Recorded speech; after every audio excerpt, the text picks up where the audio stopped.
Our next guest is one of the richest and most generous men in the world. Please welcome Bill Gates. Hi, Bill. Hi. First of all, thank you for doing this. And how is the family? How are you? Well, I think everybody's lives have been completely upended by this social isolation that we're doing to, get the disease numbers way down. So it's disconcerting. A lot of online school, a lot of Teams meetings, a completely different routine. Yeah. So my question is, you warned everybody about this in a TED Talk in 2015. You predicted this would happen. And so I'm sure you're very prepared because you knew this was going to happen. Do you feel like you prepared for this? I mean, even though this probably surprised you beyond what you expected. Well, the goal of the 2015 talk and the detailed article in the New England Journal of Medicine was so that the government would do the work to be ready for the next epidemic.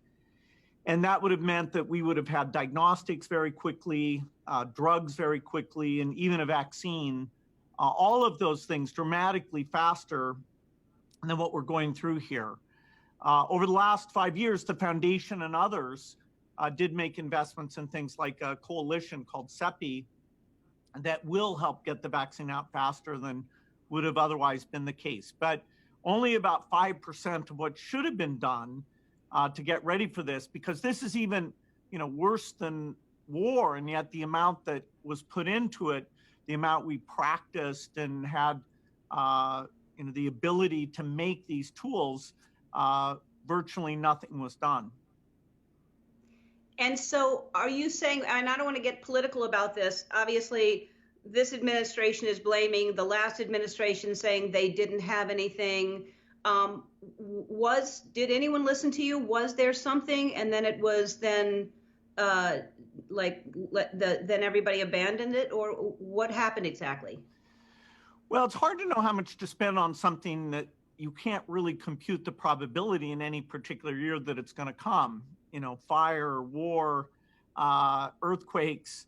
And so government, they look and they see we had epidemics like the Ebola epidemic in Africa that should have gotten us ready. Then we had Zika, but a respiratory pandemic that's very widespread, really we haven't seen anything like this for the 100 years. And I actually thought that anniversary of 1918 would galvanize people as well. So a few things were done. Some countries, even without that preparing in advance, have acted in a way that made sure that very few of their citizens die and they don't have to shut down their economy. Now all the countries that have widespread infection, like the United States, we need to learn from each other about how you not only flatten the numbers, but to get them down.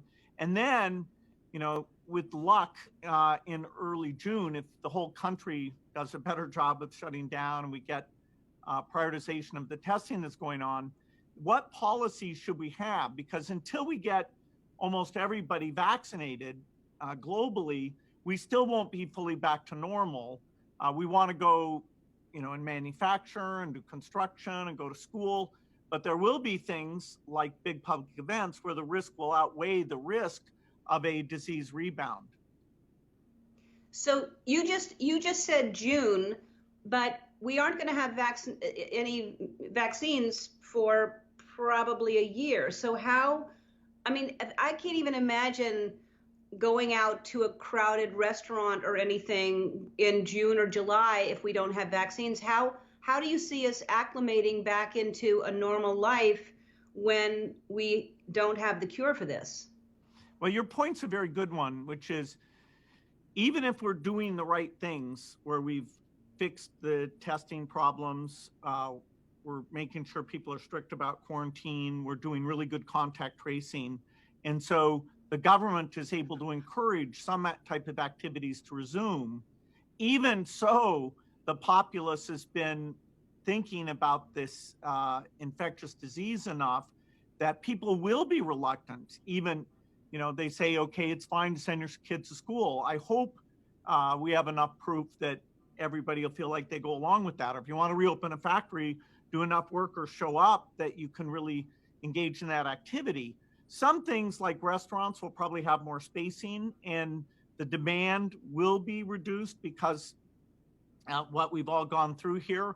But we need to start getting things back to normal. They won't be back to normal until we either have that phenomenal vaccine or a therapeutic that's like over 95% effective. And so we have to assume that's going to be almost 18 months from now. But I mean, you and Melinda, first of all, that's why I call you the most generous, and I should include Melinda in this too. You're both extremely generous. You donated $100 million to fight this as soon as this started in February. I think you donated the money. So that $100 million is going to go towards obviously trying to find a vaccine, but also this therapeutic that you're talking about that will be like a temporary fix. That's right. The foundation does far more in terms of infectious disease work than any group in the world. And so we've reprioritized, and everybody in all our grantees now prioritize this coronavirus work. So, even polio eradication, we're not able to work on that, or new drugs for HIV, but that skill set is very applicable to helping pick which drugs should go into trials and which vaccines we should build factories for, so that if one proves safe and efficacious, we can make billions of doses. So our whole thing is upended. We're giving money to up the testing capacity because in developing countries where they can't do these quarantines, that's where, sadly, the vast majority of the deaths are likely to take place. Yeah. All right, we're going to take a break. We'll be right back after this. So if I still don't, I mean, I can't wrap my head around if we don't really have a cure for it. Like, I'm doing my show from my house, and as a lot of other people, that have shows are able to do. But I can't imagine having an audience all kind of sitting next to each other, and that being, because also, isn't it possible that it comes back in the fall? Well, we don't know how seasonal it is. So that would actually be good news, that if the force of infection went down in the summer, that would make this thing of getting the case numbers way down. So we start opening up. That would actually make it easier. But you're right, then we'd have to pay attention to it coming back. But there are ways of doing that China is showing, South Korea is showing, that the risk of infection is very, very low. So you might be back in your studio because the way the workers engage with each other and the amount they can be tested to make sure nobody's infectious will be very different than what we have today. You may or may not have the audience. I would guess that will take a lot longer than going back to the studio for the filming itself. Speaking of that, I mean, there's no cars on the road, very few planes. I mean, it's obviously affecting the economy in a bad way, but the planet is benefiting from this. And I know that's been important, the environmental issue for you. I mean, they just said the air in Los Angeles is cleaner than it's ever been in the history of, ever. That's amazing. Yeah, I wish that all our jobs could be done from home as well as your job and my job. But for people who are in restaurants or factories or construction or cleaning, they're looking at their livelihood going away. And so sadly, like many bad things, those who are in the toughest circumstances are going to bear most of the pain. And so we want to get into this semi-normal phase as soon as we can.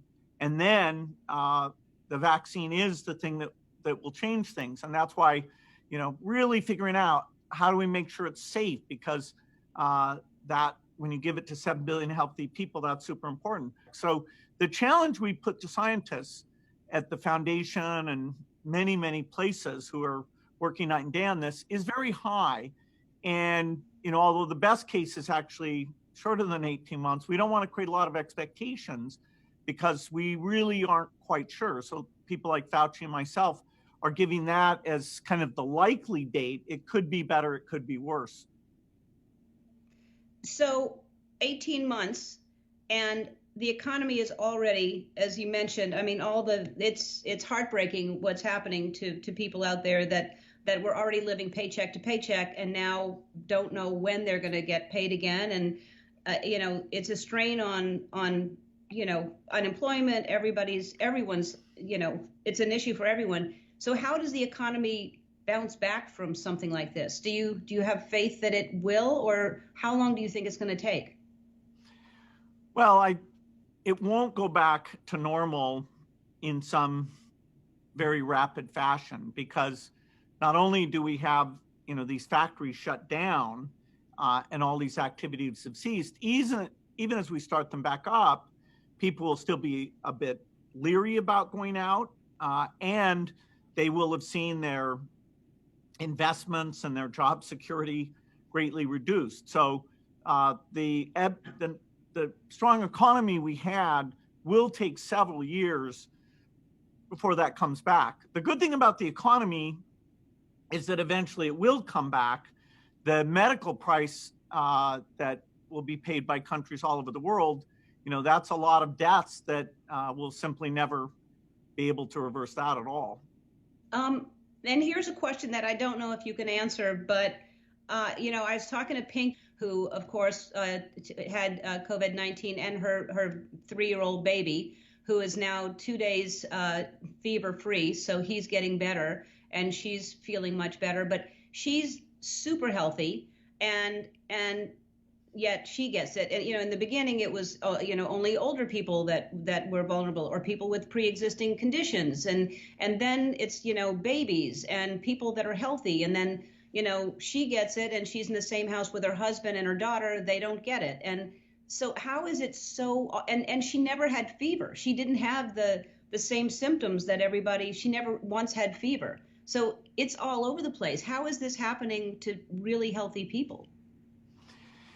Yeah, we have a surveillance network that we've started here in Seattle that will get expanded to other locations. We're helping other countries do the same thing to really understand what's going on with different age ranges and professions. In some communities, Blacks are getting the disease, severe disease, in higher percentages. That's not well understood. This is different than flu, where young people do get the flu quite a bit, although they don't die of it. Here, the level of infection in young people is quite a bit younger. The death rates are different than the infection rates. Those are even more tilted towards the elderly and comorbidities, except for some health workers who seem to get such a strong exposure that alone makes it potentially fatal for them. So this deep understanding of our young people, part of the infection chain, that'll help inform things like resuming school, because it'd be great if the kids who've essentially lost 3 months of the school year, if we can get them back, and help them catch up. I have a little question, if I may ask. Please ask. Can you get different doses of COVID? In other words, because you mentioned with people like healthcare workers getting a full dose as opposed to a micro dose, I guess.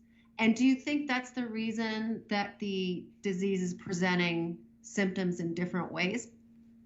Yeah, the initial exposure, the inoculum, will make a difference, because it's a race between the virus duplicating itself and the immune system saying, okay, what is this? Is this something I should go and attack? And so, like when a healthcare worker goes to intubate somebody, they can get quite an exposure. One of the things our foundation has done, it used to be that when you would take a test, you had to have a healthcare worker do that and stick a swab up to the back of your throat. And that would expose the healthcare worker. They'd have to wear protective equipment. Now what we've shown is that if you just give the patient the swab and have them just put it up at the tip of their nose, that the accuracy is every bit as good as having that healthcare worker. And so it means that you don't need protective equipment.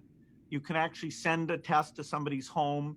And this is we just commenced the FDA recently. Mm-hmm. And so this idea of a home test that even before you go to a medical center where you might infect people, so that's called the self-swab, and that's catching on. But Yeah, the exposure level, we see this with measles and other respiratory diseases, that the degree of exposure makes a big difference, which is why some young, healthy doctors stunningly got sick very quickly and unfortunately died. Right. Wow. Well, thanks again for everything All you're right. doing. You're a good guy. We'll be back. We're back with Bill Gates. So let's end on a positive note. What gives you hope, and what should we look at as hopeful in this situation? Well, I feel very confident that this time we won't ignore the potential for the next epidemic, that this is such a dramatic thing that has reshaped our lives and the economy and created so many tragedies. We will get ready, and the work we do there will have benefits to other infectious diseases as well. I also think we have great examples of heroics where people are stepping up, where communities are coming together to solve these problems. And so, although it's very bad news, almost a kind of worst case scenario, the ingenuity of people, the compassion of people, the amount they're giving of their time and money, I think, hopefully this will renew our sense that we're kind of in this together, in our communities and our country and in the world, because, until we stop this disease everywhere, we'll always be at risk of it coming back to the United States. Yeah, I agree with you with it. It's giving all of us a sense of, some people have always had compassion, but I think a lot of people now are getting that. And one last question: what do you look forward to the most when all this is over? What do you miss, and what are you gonna do first when this is over? Well, there are things that were high priorities, like stopping HIV infection and getting polio eradicated, that sadly, even though we're able to repurpose all that expertise to go after this epidemic, this is a big setback. So I'll be thrilled when the other work can resume, that we go back and say, okay, how much did polio spread back during this, or how much were these discovery programs interrupted? I think everybody's going to be super excited to have their worries of 4 months ago being the ones that are top of mind once again. Yep. Well, you're a great guy, and say hello to Melinda, and thank you so much, and I'll see you soon. All right. Thanks, Ellen. Thanks, Bill. To see what else Bill has to say, check out his blog, Gates Notes. Go to our website for more information.